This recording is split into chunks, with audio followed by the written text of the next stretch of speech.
1 candle, 2, and 3. If the market has moved lower, this candlestick in the middle, that is your kind of like your trigger candle. That's the one you're watching to see stay open. Number 2 candle is where your stop loss is. The conservative stop, the number 1 candle, is where your stop loss is. If the market price is down below here and you're looking for lower prices, even still lower than that, if the market trades up, this candlestick, number 3, this is your entry.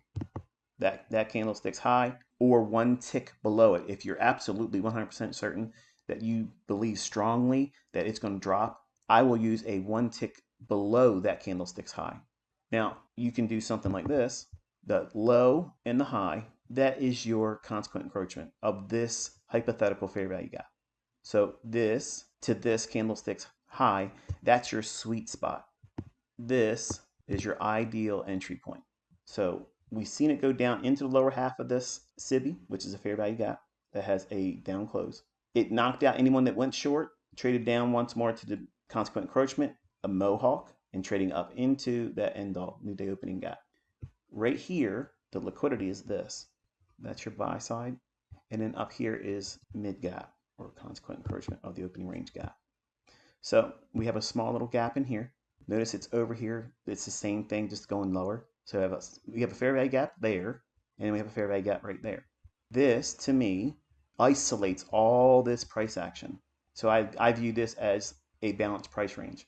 I would prefer it not to see that fill in. It doesn't mean if it goes down and fills it and touches this candlestick high or the small little volume bounce that has to be included. Like if you're drawing this fair value gap here, you can't just use the wick to wick like that. It's not valid.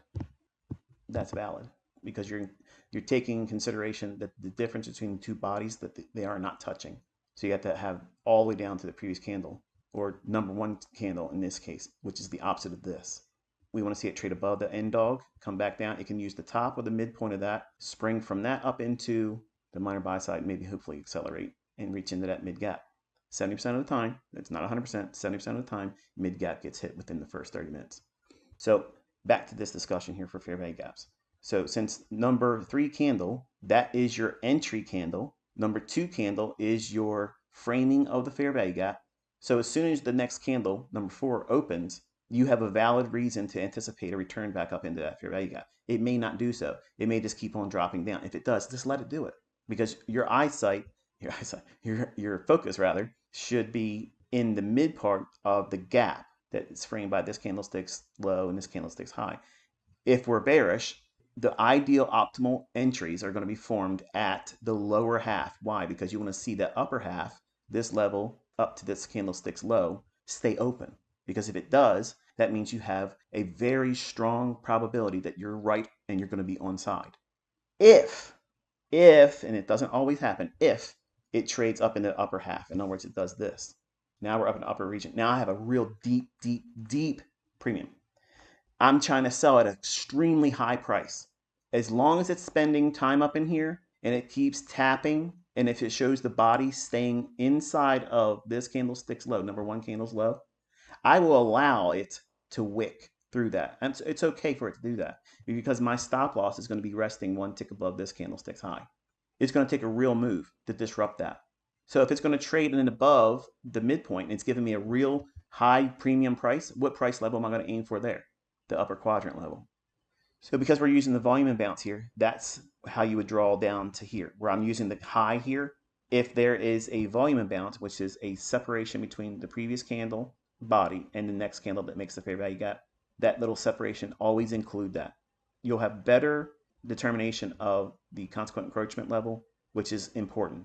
Like that's your most important level because what you're watching for is you want to see the opposite of what I said earlier when we were looking at the sell or shorting opportunity for a fair value gap. We want to see the consequent encroachment in the lower portion traded to, and that's your best entry because you want to see the upper half of it left open. And if it does, it means it's really, really bearish. Well, what do you think is going to happen on the times when you're bullish? The ideal entries are going to form in the midpoint of the gap to number 3 candles low. And you want to see that lower half stay open, not traded to. It can wick down in there. If it does trade to the midpoint, I'm going to add more. If it trades down to the lower quadrant, I'm going to add more. If I can see it touch this down here, I'm going to add more.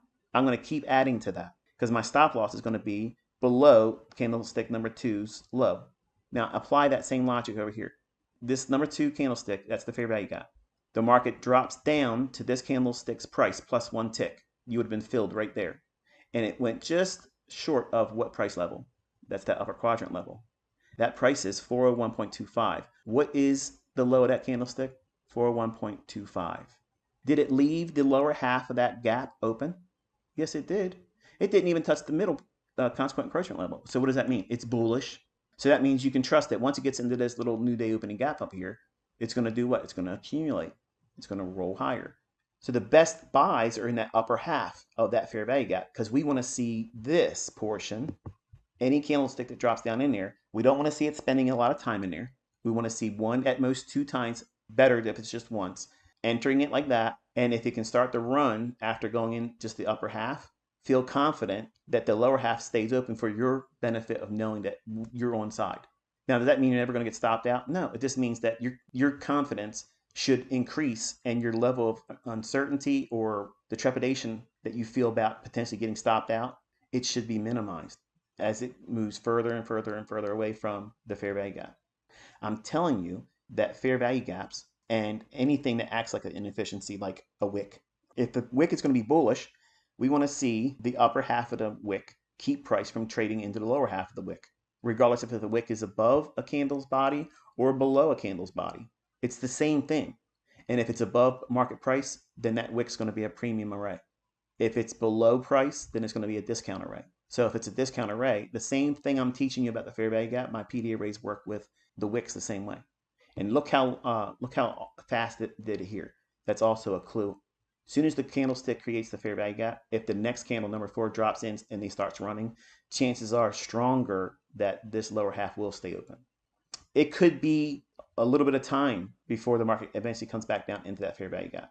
And the same thing would appear in terms of the logic. So nothing changes there. But when they give it to you right away, that means it's going to be on a fast track to get somewhere quick. And that's the buy side I gave you over here. Okay. Why did I tell you at the beginning of the live stream that this was not a shorting opportunity? Well, we had started the morning consolidating. It spent a little bit of time meandering sideways, and then it broke initially right away. After it had already dropped from previous Friday's settlement price, we had already, if we would have opened back here at 906 or 849, that's significantly lower than Friday's settlement price. So we were already set up to have a big gap opening lower. And then if you have a lower gap opening that's in the cards and then you watch the 9:30 time window come to pass, and now here at 9:30, we open and they just send it lower, that's a Judas swing. You don't ever want to chase something like that. When you start seeing the market create a swing low, and then you right at that point, at that candlestick's close there, that opening, that's when I'm going back through all of this to look for inefficiencies, to look for order blocks, to look for anything like a short-term high where buy side would rest. Well, there is none of that in this. It's just a one straight shot lower. So that also is characteristic of a Judas swing. It's something fake. They're going to run right back over top of that. If you look at the range that was created on this drop down to that low, where is this inefficiency at? It's in the lower half of the price drop from the opening bell at 9:30 to create that swing low. And I seen that as soon as that candlestick closed and this one started trading. I said, okay, this one here is fake. And they rally it up into that. And they give you these little dojis and make you think, wow, it's going to drop. And I told you, nope, it's not going to drop. I'd rather see it trade higher. And once it trades higher, it can come back down in, but stay inside the upper half. We just saw a mohawk right there. It didn't go down to the lower half once it left it, that's the inefficiency model that I'm teaching you. That's how you know behind the scenes, the algorithm is saying, all right, anybody that knows this information, quote unquote, smart money, you're listening to them. They're going to expect that that's not going to trade lower. And then it starts to rally. Once it leaves this inefficiency, you have several things you can look for. A return back into the top of that inefficiency to treat that as a discount array. Or what do we have in price? What's in this area right here? What do you see? See that big wick? This candlestick leaves this inefficiency.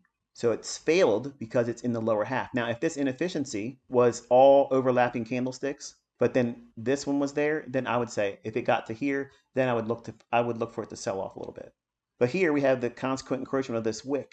right there. So that means when this candlestick went up here and stopped, the next one we opened, it's reasonable to anticipate it to do what? Trade down to this candlestick's midpoint or consequent encroachment. To do what? To send price higher, because this is a discount array and price goes higher. And then we get that fair value gap that we've been talking about all morning. Now that I look at that, I just made a mistake, and you're probably all saying it and screaming, "That's not the first fair value gap," and you'd be right. I didn't look at the time. I'm sorry, it's my mistake. That's their very first fair value gap. It can't be on your 9:30 candle. It can only appear at 9:31 or after. So this is your very first fair value gap. But then they have that, excuse me, you have the gap that we've been talking about that's inside that. So that's kind of interesting, isn't it? But the targeting aspect of what you're looking for from where you expect price to run from to where it's going to gravitate to.